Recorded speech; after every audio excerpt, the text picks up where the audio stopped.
a late Wednesday and a light Wednesday. Yep. For those of you that didn't see, come as no surprise, DraftKings is refunding all the showdown slate stuff from yesterday. I'm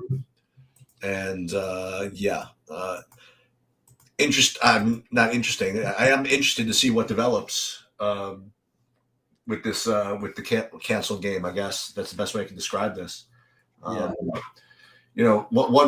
thing that they could do is just not play it, and have two teams play one less game. I mean, obviously there's, there are issues, right? that you just give Buffalo the seed then? I guess. I mean, but no, Buffalo would be 13-3 and KC would be 14-3, and Buffalo won in Kansas City. That doesn't seem pretty fair. You know what I mean? Like, so it's I don't know what the solution is though. I mean, and also there's still a path for Cincinnati too. So yeah, and it's easy to say it doesn't matter, but you know what? It's like getting a home game means a lot of money for the city. You know what I mean? It's fans want to see it too. So I really have no idea what's going to happen. This is a pretty. So whatever they decide is going to get yelled at. I mean, whatever solution they come up with is going to get abused. Sure. Yeah, I just want to say, I really a big congratulations to most of Twitter last night. But looking back at some of the things that I read, boy, a big F you to a bunch of people. Really? I didn't notice. I couldn't believe. I mean, it's the usual suspects. I'm not even going to name them, but these guys are just completely narrow-minded, have no thought at all about what's happening, and they were doing it in the moment. And I was kind of shocked to see how just awful some human beings can be. And it's a pretty nasty look. But congratulations to most of Twitter for not being that way, and for most of the NFL for doing the right thing. And I mean, come on, guys, let's not get carried away. We haven't seen a guy have a heart attack and have to be resuscitated on the field before. That's pretty amazing. I mean, we talked about the Hank Gathers thing, but this is different. And I mean, like you said, this was. You have all of the world watching. I mean, it's Monday Night Football. And it was probably the biggest Monday Night Football game of the year. So I don't know. I'm really glad they made the decision they did. And I like the outpouring of support. And it's just really, really sad what's happened. But anyway. So there's no good way to transition. So how about Trey Mann? So Trey Mann is showing up right now as the top point per dollar play on the slate. I guess Shea's out. Is that why this is all happening? Shea's out. Okay.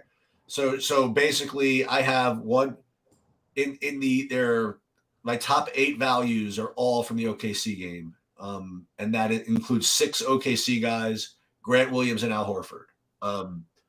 That's just the values. I mean, you don't have to play right. But as far as just pure point per dollar play, that's where you're at. As far as actual plays, I'm just looking at this for the first time. I suppose the best overall play on the slate would then, I guess, be Josh Giddey, right? I guess that's the. I think Trey Mann would be, but yeah, Giddey and Mann, yeah. Okay. I mean, because Giddey can he's actually going to put up like 70 fantasy points today. You know what I mean? Like, I don't think so. That's going to be tough. I mean, he's going to have Marcus Smart. Who are they playing? Oh wait, yeah, I guess not. It's Mark. You have the defensive player of the year on you, so that's a problem. Yes, I guess. And I do think that matters here, especially for a guy like Giddey, who while he's aggressive, it's not naturally his style to be like ultra aggressive. Whereas actually Trey Mann, it is kind of his style to be that way. Who also is going to have a tough guys guarding him the whole night. So it depends on what you want to do with that game. And you're right, so you know what? So let's have fun. Okay, let me share my screen. Do it. And let's give a little instruction here. All right. So the aforementioned Trey Mann, Josh Giddey. Who's the next one? Let me see. I have this next one would be Jalen Williams. I would have the next one would be Jalen Williams. So let's put him in. What position is he? Is he just center? Center only on draft. AAY, right? Yeah, FanDuel he's on forward eligible. Let's throw another one in. Who's your favorite between Dort and Isaiah Joe? Well, you don't want to play Mann and Giddey with Isaiah Joe. All right, so let's put in Jalen Williams. Jalen, not J-A-Y. The other one. Yeah, I would say him. All right, so if you put all 4 of those guys in, and you run it back with Tatum, for example, like that's a strategy, right? You know what I mean? Like Tatum and Horford and Horford, right? or Williams, either way.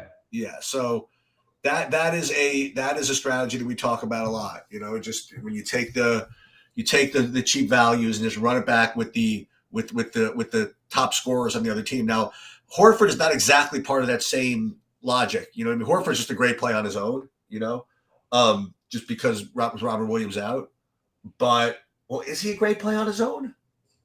Well, he is, but the game has to stay kind of close. Like the way I would treat it is if I'm going to play more than 3 from if I'm going to play 3 or more from OKC, play Horford. If I'm going to play 2 or less, play Grant Williams. Why is that? Because Grant Williams will get the other run when they're up by 25. Okay. Yeah. Okay. They're not going to overutilize Horford unless they need to. So you're counting on the game being at least reasonably closer. So if you want to line up, you could do something like this, play Giannis, and then you have plenty of money for something else. I mean, like that this is a very easy thing that you could do. Okay. Unfortunately, yeah, I agree with you, and I think that's what a lot of people are going. Right. Well, that's the problem, right? Yeah. So how can you get different here? You know how you can get different? Not playing any OKC guys. Right. Or instead of playing Tatum, you could play Sabonis. And now we're not doing the same thing. Yeah, I am playing Sabonis. I don't think that's even unusual enough. Maybe it is. I mean, maybe he does get overlooked a little bit. I really like Sabonis tonight, so I'm totally on board with doing that. But I don't think that's the way you need to build. I really don't think this OKC thing is something we like. Yes, as a game stack, absolutely get some exposure to that. I don't think you need to I don't think this is okay, I have to play 3 guys or 4 guys from OKC. I agree. I mean, like the top guy, I only have at 6.7x. Like usually when you have like the must play guys, you get like multiple 7x guys on a team, right? You know, and here you just barely have one. So and the matchup, you know, it's just not easy to score fantasy points against the Celtics. In general. So we are still waiting for Beal news. Is that the situation? It will be easier. Their defense is nowhere near the same without Robert Williams. So I'll say that real quickly.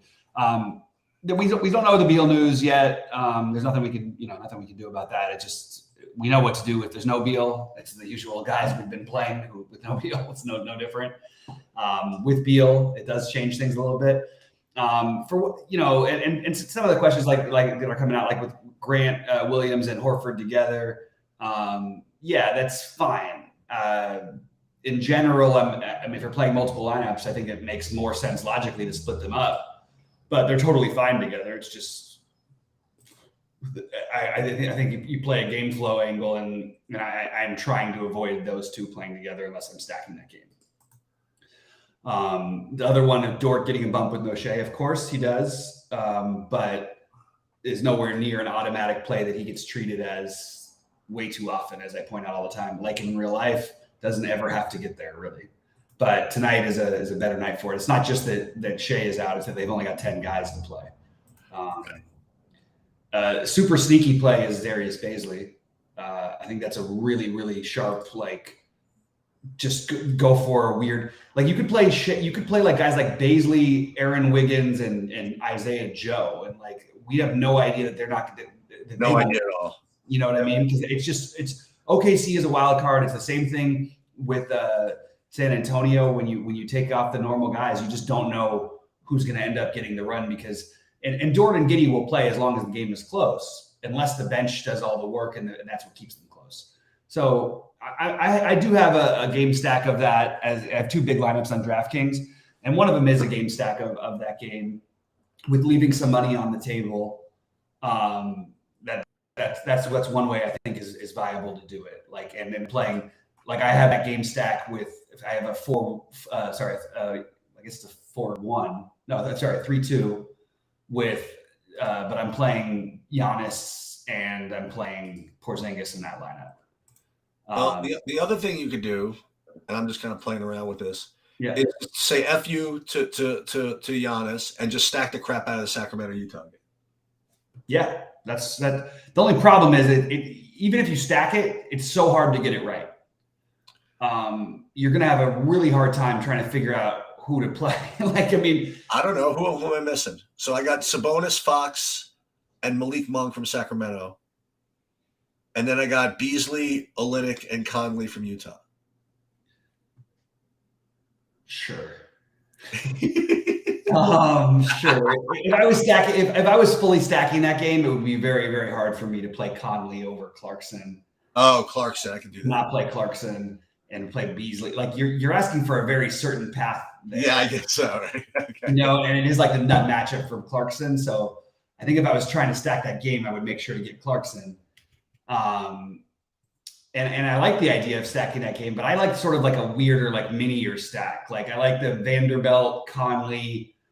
Vanderbilt, I do think is going to be very low owned for what it's worth. I don't buy the ownership projections. Vanderbilt, Conley, and on the other side, you play like Sabonis and either Monk, Murray, or Herter. I think that's the way I would like to treat that game. But then you're counting on a lot not happening in Boston, and you're still going to have money to spend. So, a couple guys are going to get there for OKC tonight. My favorites in order are Trey Mann, Josh Giddey, Jay Williams, then Dort, and then Jalen Williams, the other Jalen Williams. But I do think there's a viable route to play the blowout angle stack with Isaiah Joe, Baisley, Aaron Wiggins, and Grant Williams. Is Baisley in the blowout run? And White or something like that. Is Baisley? Yeah. So he would be. You could include him too, but like you don't necessarily need to spend that little. You know what I mean? Maybe the blowout you play 2 or 3 guys instead of playing 4. Right. But yeah, Baisley. I mean, the thing is, Baisley may again play 0 minutes, but they need bodies. And what do they have? 10 people? What do they have? 10 people? They got 10 guys. Yeah. If they don't play him when they only have 10 guys, they should probably just trade him. I mean, like. Well, they can't really trade him because you're diminishing his value by not playing him. So they kind of ruined they missed the boat on that one. True.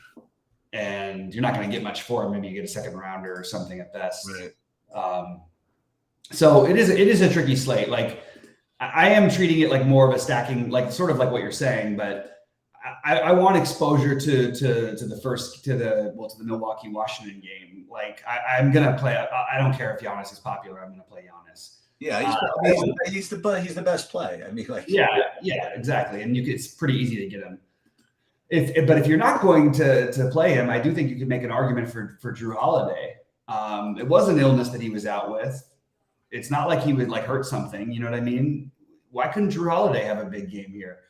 And then on the other side, my favorites are Gafford and Porzingis, but maybe you could, we still don't know if Beal's playing yet. And if Beal's like has a minutes limit, yeah, don't play him. But if he doesn't he kind of become the best tournament play at like no ownership? Well, let's do something different. How about we play? Okay, so if Beal is in, play him, and we'll play Giannis. Yeah, I mean, just like that. Yeah. To answer a couple questions, no, I don't like Bobby Portis. I don't really know where that play comes from. Bobby Portis was a play. I guess it's a play if you want to play the blowout angle or something, but that's not really a play to me. If you're going to play, like Portis was a play because there was no Drew Holiday. He can get there, but yeah, it's a long shot play, but one I don't like. Do I like Vanderbilt? I just mentioned that I do. So yes, I do like Vanderbilt. Yeah, it's this is not a very fun slate. So maybe taking some weird shots is not the worst idea in the world. I think the Isaiah Joe one is interesting. I think Muscala is mildly interesting, even assuming he's not starting. Derek White's going to be low owned. I don't mind that. But you don't have a lot of like incredible options for the getting weird. I think Drew Holiday gets low ownership. I like that. Your boy Rui, I think that there's an argument even if Beal plays to play him. Yeah. And I like Gafford. I think he's going to get lower ownership than he should. I prefer Gafford a little bit over Rui in terms of like just safety, but like Rui certainly has a ceiling. Kenrich Williams, another one that's going to be overlooked and could easily play like a bunch of minutes. Like his minutes go all over the place, but he could play more minutes tonight with their 10-man rotation going if the game is somewhat competitive. I think Bradley Beal is a good large field play. I think Kyle Kuzma is a good large field tournament play. Those are just sort of the guys who I'm filtering in to try to get weird with it. And you could throw Denny Abdia into the mix along with Rui for Washington, but you're going to have to make some uncomfortable plays to get there, in my opinion, just to have a real chance. And or you could leave the money on the table, and I think that's completely viable as well. All the Boston guys are much more popular than they were going to be, I think, because that game just feels so easily stackable. Yeah, I don't even want to run a build with a Saberson build until I get some Beal news. I just want to don't. I know it'll tell me. It'll tell me to play 100% Trey Man and 100% Giannis. I think. Yeah, I think that it's gonna lead you that direction most of the time anyway. Well, we're gonna let's find out. Just given what we have now, and we're gonna change all this, but just yeah. One guy I'll throw out there who I don't like this play. I'm just you're gonna have to make some plays you don't like, but I mentioned the Derek White play. Like Monty Morris is another one you could use as a run back in that game. It's not the best play, don't get me wrong, especially with Beal back, but there is like the guy's going to play minutes. He's 5K and he's going to be unowned on a 3-game slate. Who's this? Monty Morris. If Beal doesn't play, no, even if Beal plays, like he's still starting. He's a starting point guard. Like he loses stuff with DeLon Wright back, who I guess you could say DeLon Wright's in play, but I would rather probably play Isaiah Joe. Unless Beal is out. But I'm just trying to find something why so much ownership for Jaylen Brown tonight? It's just too easy to play those guys, I guess. And it is kind of interesting. I like Jaylen Brown for what it's worth, but when I saw the ownership, it's a blowout game. I mean, like I don't know. It jumped right off. Well, he's a better play than Tatum in those kind of games. I think they're both probably bad plays. I mean, I'm not very high on either one, but I accidentally they keep trying to put them in my lineups because I keep ending up with either 10-7 or 9,300. So a small forward. I mean, like a build like you see this top right lineup here. I don't know if you can see it, but like this is the type.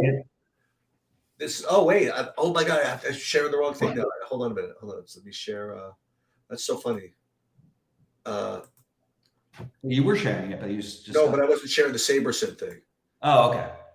A build like this top right one with like 5 Thunders and then Giannis and Tatum, like that's like everybody can do that. You know what I mean? Like too easy, yeah. Everybody can do that.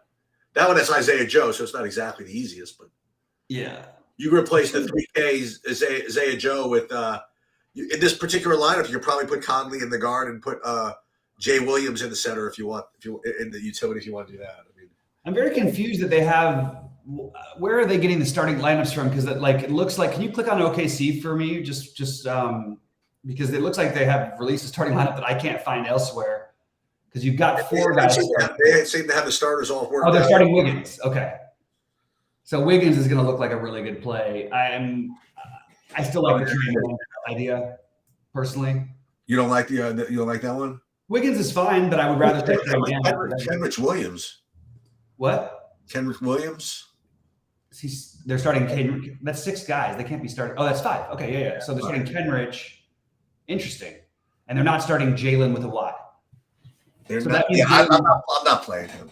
Yeah, Jaylen with a Y not starting is definitely faded. Like you don't need to play him. But these guys are about to pop projection wise. You're going to see Kenrich and Wiggins very popular. We're gonna change these. We're gonna do one more run here. Yeah, I'm gonna have to redo some of my builds because of that. Yeah, JJ, I'm not doing PGA this week because the 20 golfer slate. It's just not gonna. I'm just not doing it. Yeah, that sounds like a nightmare. I mean, it's easy, but I mean, you're picking 6 guys out of 20. Like, I mean, it's easy. You build lineups with guys you've heard of, and if you get it perfect, you'll split with 30 guys. I guess I don't know. Yeah, but they should make it like 3 guys, but you get like a captain or something. Well, they do. They have a showdown slate. Oh, they do. They could for the whole weekend. I think so. Oh wow, that's Maybe, cool. maybe not. I don't know. Maybe you're right. Yeah. Well, that'd be cool. Showdown for the whole weekend. That'd be actually pretty cool. I don't know where do I still like the Bobby Portis play? I have not mentioned Bobby Portis' name one time. I So always Bobby, you still locking in Bobby Portis? That's what we were. I never even mentioned Bobby Portis. He was never even on my radar for a second. But anyway, so that is a big piece of news. So Wiggins and Kenrich are both going to look like really good plays. What I would maybe encourage people to do is to play the guys off the bench a little bit, and that would be the Trey Mann, who still will project okay, but Trey Mann, they're going to get smoked, man. Maybe not. Every now and then you get the weird game in there, like the weird Lou Dort 7 threes kind of a thing. Kind of what an ugly slate, man. This one's starting to bother me a little bit. Yeah. I don't love this. Trey Mann is not starting. That's what I said. Yeah. What do you do with that? I'm going to play him. He is a guy who can he'll shoot, man. I actually like Trey Mann. I don't know what happened to his career. I thought he actually could be something because he has really good stuff, and he's got the swagger. He'll take a bunch of shots. He took 19 shots the other night in 22 minutes. Aaron Wiggins is very low usage in general, but we're used to seeing him play more with Shea. But even still, I mean, all year long we've had some non-Shea games. It's really like a painful grind with him a lot of the time, but it's hard to ignore him starting here. And the same thing with Kenrich. Yeah, my next run has a 100% Aaron Wiggins. Yeah, and look, I'm not saying he's not a good play. I'm just saying that I'm going to try to get a little bit different and maybe try to fade that. That is a really big piece of news, though, because I'm still in on Mann, I think. I think so. Interestingly, your point is well taken, though, about it being a grind. It is a tough one, huh? But I don't want these Celtics, these high-priced Celtics. I just don't. Even a bench of OKC versus the Celtics, guys who will get the the blowout run where you're up 15-25 the whole game. Yeah, that's an interesting way to go. It is. I kind of like it, actually. So that's probably what I'm going to end up leaning most heavily towards. And I still want the Beal news before I make any final decisions, because if Beal is somehow out again, all things considered, I would rather stack the Milwaukee Wizards game. I'd rather play and Porzingis and Gafford possibly, or Hachimura or Avdia. All those guys would be much better plays, obviously, if Beal was out. Yeah. Malcolm Brogdon. So to answer Brian's question, this is a good question. I absolutely did not mention Bobby Portis, Nick. No, I did not. I guarantee you I did not mention Portis in the video. I did it with Sheets, and I did not say anything about Bobby Portis. It's really funny. I was speaking to someone today who told me, though, that Bobby Portis always scores 36 fantasy points. Yeah, that's what he was doing when there's no when there's no Holiday and you need the offense because your team can't score. But anyway, going back to it, so that's a really so to answer to Brian Winstone's question, Brogdon doesn't get blowout minutes. I want to make that really clear. Brogdon is the anti-blowout guy. He's the tight game down the stretch. We need another scoring option. He's playing well off the bench guy. He is not the blowout run guy. The blowout run guy is actually more Derek White, and honestly, when he's available, is more Peyton Pritchard, who is available technically tonight. So I would not be playing Brogdon thinking I'm getting blowout run. What you might get is a boom from him in the third quarter where he starts the fourth and then comes out with 10 minutes left if they're up by 25 or something. Right. But he will play. You're counting on him just being productive then. And as a play, he's just fine. I have a little more Derek White than I do of him because I don't think Brogdon tends to play better in games where they actually need him, and they really don't need him tonight. So sometimes the starters can throw people off like that. A lot of starters actually will get the blowout run. Why would they risk anything with Brogdon? They're much more protective of Brogdon than they are of anybody else because he's got one of the worst injury histories of anybody in the NBA. if not for his injury history, he'd be literally like, he wouldn't be Tyrese Halliburton, but he would be close. He would be a stud. He just can't stay healthy. But so I'm rerunning like some things and just taking a quick look here. And I think that what's going to happen, I think that Tre Mann is still going to look like a decent play, but not the must play. It's weird that SaberSim still has him so high. Yeah. They've got him ahead of Wiggins still, which I actually agree with, but I'm kind of surprised to see it by somebody. And I got to talk to Evan again because your projections aren't uploading to Still not coming up, huh? We got it fixed, and then it's not right now. So there's some glitch with it. We'll get it sorted out soon. We got a call on Thursday, but I'll get it done tomorrow. Okay. But we'll make sure we can get it automated so it's working every time. But I mean, basically with that OKC news, I really don't think that you need to like go out of your way to make sure you have at least 3 OKC players. Now, could 3 be in the winning lineup? Of course. Could 4? Yes. But I don't think that's like should be your priority. These are low usage things. And if they are, like Isaiah Joe can do things on the court, so can Tre Mann.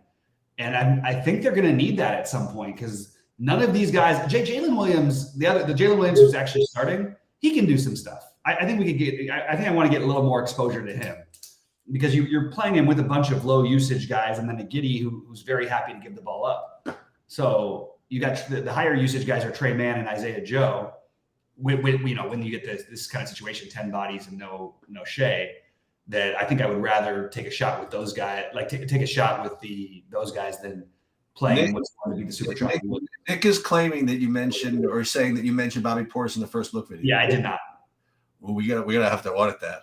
I know I didn't because I know his name never occurred to me today. No, but you sometimes you have a habit of saying a different name when you mean somebody else. You could have meant. Well, sure I do, but what I probably said is that Drew Holiday's back, so we're done playing Bobby Portis. That's probably. That could be actually. So I may have said his name. Check that. That would have been the way I said it. Oh my God. They just said they resuscitated him twice yesterday. Jesus. Yeah, Roto Grinders is not as high on Tre Mann. On Tre Mann as the SaberSim. Yeah. Kenrich Williams or Horford? Well, they're not the same price, but so Horford is the answer. But neither Kenrich is fine. I really liked him as a long shot play when he was going to be off the bench, but I don't think his minutes are any different when he's starting when he's off the bench. We can run the tape. If anybody else remembers me saying, I'm good. Well, you know what? We should be able to use Evan's tool. Well, that's actually a really good point. By the way, I'm going to do it. I'm going to do it right now. I'm just curious because if I said it, I promise you, it was not. No, don't do it. I got to do this. We got to do this live. Hold on. Okay, do it first. Oh, you want to do it? Yeah, I'm definitely going to do it live. Okay, do it. Let's see. But I have to find my phone and my 2-factor authentication to log in my own. Oh no! Let me do it. Oh, but it won't let me share right now. Okay, let me see this. We got all kinds of technical difficulties here. To has to industry search. Okay, let's see. Portis.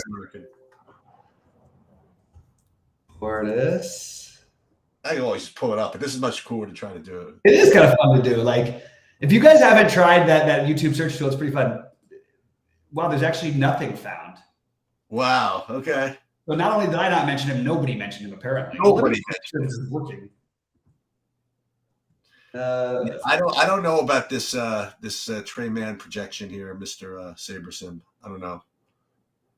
Yeah, there's something up with it. It's not working. I don't know. I got another place I'll look at.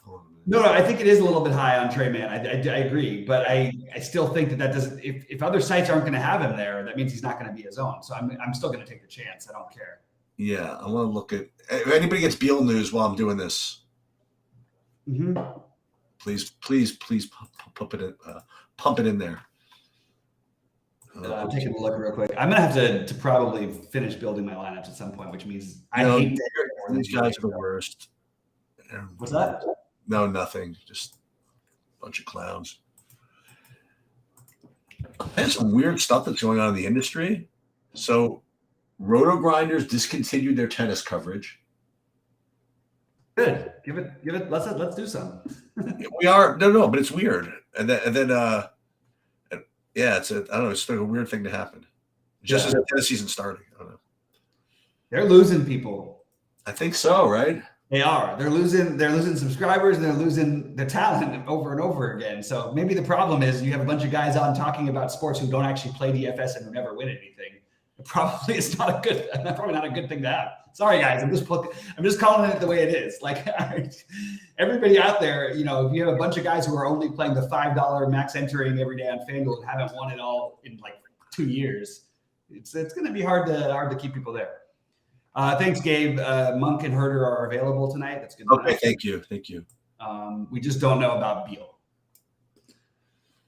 Let me see what I'll else. tell you what, I have this strong like instinct to try to like just leave my lineups the same and absolutely forget about the Wiggins. Like it's a little too much, too bold, but that's how much I feel like OKC. It's just you're like picking names out of a hat on who's going to play in the second half. Like you don't even know.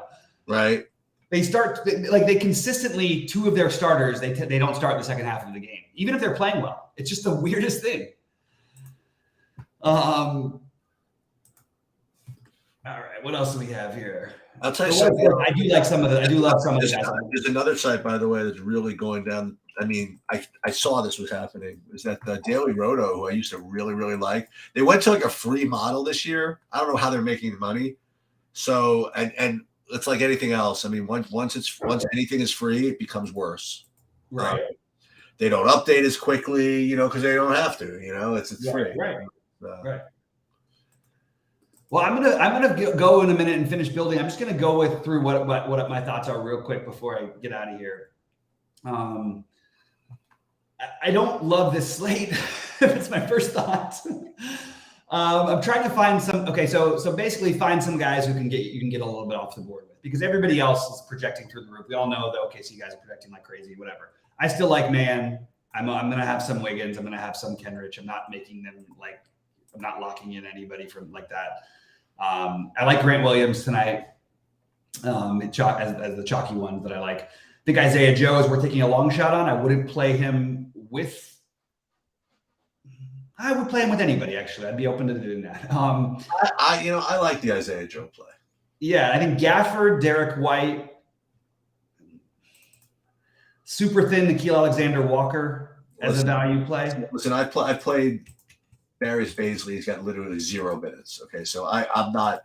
Well, what's worse, Sheets, is that everybody else did too. Yeah, I know. And I was saying that, like, and everybody goes in our Discord. Everybody was going crazy saying, "Why isn't Baisley playing any? Why isn't Baisley playing?" I was like, "This is 100% on the table every time they play." Nothing. And that guy is probably like he's one of the plays today. No news on Beal still, huh? No news on Beal. And I do want to say for the record, I love Kirkwood. I think Dean does a great job on RG. I love Noto. Listen, the fact of the matter is, and I was having this discussion with this other smart dude today, is that it is very hard to do content and play. It's very hard. Yeah, absolutely. That's why every once in a while, when we do well, it's a big deal. Yep. And once in a while, look at Mr. Sunday 333. By the way, a little tilt session that I had because I thought I bought all of your packages, a percentage of them, and that one wasn't up there. I guess. But I paid all that. No, you did everything fine. It's my tilt factor that somehow I didn't miss that. I missed that one specific tournament. Oh, the Wildcat? Because I bet on everything, and it was a huge return. Like, it was like 90x. Yeah. So even like $100 is, or $50 or whatever, $20 is still a lot of money. Yeah. And the funny thing is, and this is the way it goes, like that was the only one that didn't sell out. Like only half of it was bought. I guess everybody was like you; they didn't like notice it. I guess. How did I miss it? I don't even know how I missed it. Somebody made 3,000 something off of 40. No, because I only sold I offered 20, only like half it was picked up. Oh my God, that's crazy. Morris, Beal. So Beal's in. Oh, dude, this is awesome. I'm getting so much Isaiah Joe. I love this. This is great. I think it's a really good play. This is what I want. This is how I lose back all the staking people's money in like one night. We go Isaiah Joe all over the board. That's what we're talking about. I'm telling you though, I really think that there's something to this Vanderbilt play when everybody's going to play Olynyk. He's got a much higher ceiling. I think you could even play him with Olynyk. I'll tell you, Isaiah Joe, he's not bad either. No, and neither is Trey Mann. I mean, like both of those guys are like Wiggins. I know is a different player and is grown up, but like those guys are more likely to keep you in a game than the other way. Yeah. All right, I'm trying to build on air sheet, so you're gonna have to talk for me here. Yeah, no problem. Yeah, I am just insanely overweight on the Isaiah Joe. Let's go. Yeah, I think Gafford is going to be really low owned now. By the way, for what it's worth.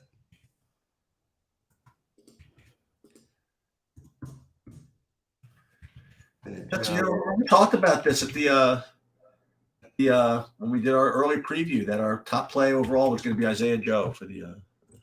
Yeah, naturally. the typical Isaiah Joe play. How can you live without it?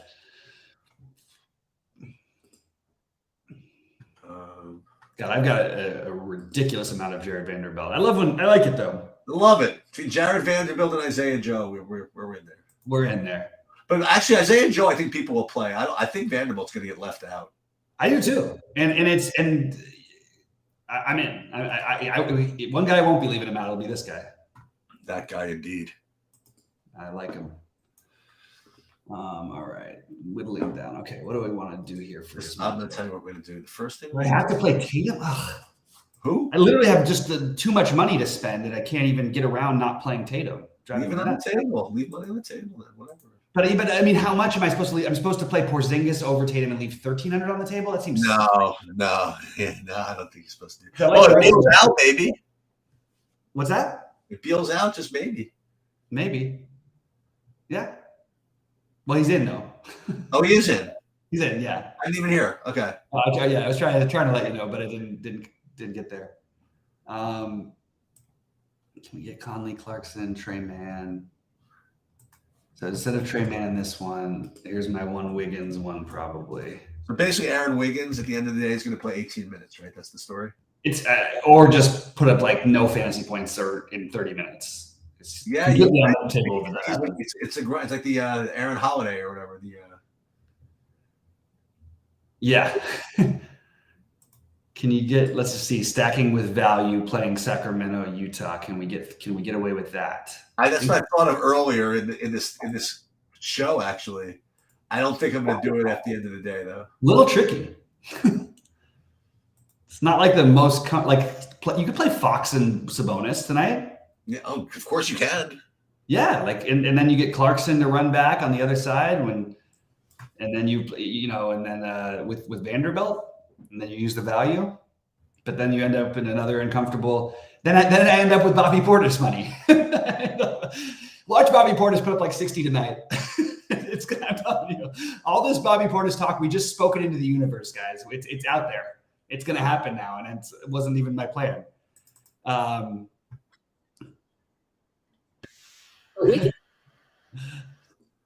we're gonna audit the first look video.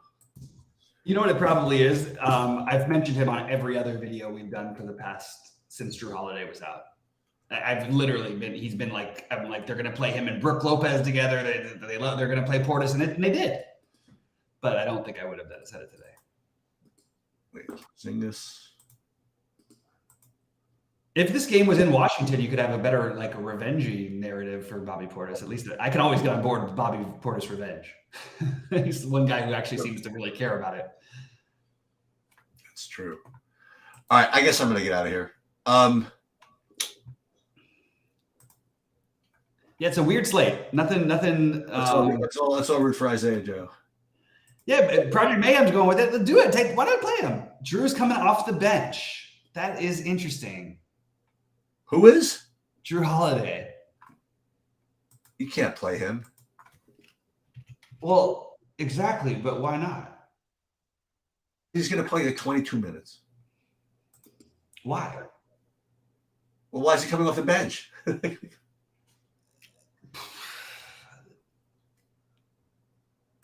I mean, their bench has been horrible. Maybe that's why. Maybe they want him to play more with Ingles, just getting in, I don't know, getting some more reps together. I don't know, honestly. It's a really weird thing. To be honest, though, my first instinct was to try and play him afterwards. So I'm probably not the right person to talk to. Okay.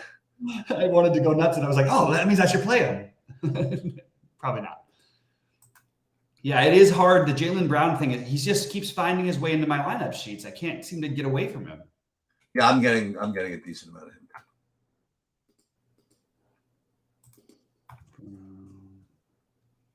The Fox, and then who's 4,400 I could play over there? You play Gafford, right? Gafford works. Yeah, I gotta take. Well, so who's starting? Javon Carter again? Yeah. Yeah, I'm not playing a cent of him. I'll tell you one thing though. He's a better real life player than we're giving him credit for. I really like him actually as a real life player. Okay. Well, for what it's worth, I'm just throwing my 2 cents in there. God, it's so hard to build a non-OKC Boston stack. I know. But I'll leave 500 on the table, and I'll play Sabonis and Vanderbilt and Clarkson in the later game. Maybe that'll do something. Maybe that'll do something for me. This is a really good candidate night to leave money on the table, I think. Okay. And I've got 1,000,000% of Giddey, Dort. I got too much of both those guys between the Wiggins and the Isaiah Joe. Yeah. But whatever. It is what it is. Yeah. You're supposed to replicate Shea, right? So between the two of them, maybe they get there. Yeah. Yeah. I think I'm leaving money on all of my lineups. I think it actually feels pretty good, like a pretty good amount of money. And I think I'm going to throw Bradley Beal into one of my big ones. There you go. We don't have an official word about his hamstring, though. Ugh. Can I do it with a hamstring? It's so nerve-wracking to play a guy with a hamstring, coming off a hamstring, because they just never let him go. God, it works out really nicely. You know what? Maybe because of all this over chalk, I think I just have to do something different. Let's do that. Let's gamble a little bit. All right, I'm gonna go. All right, good luck, man.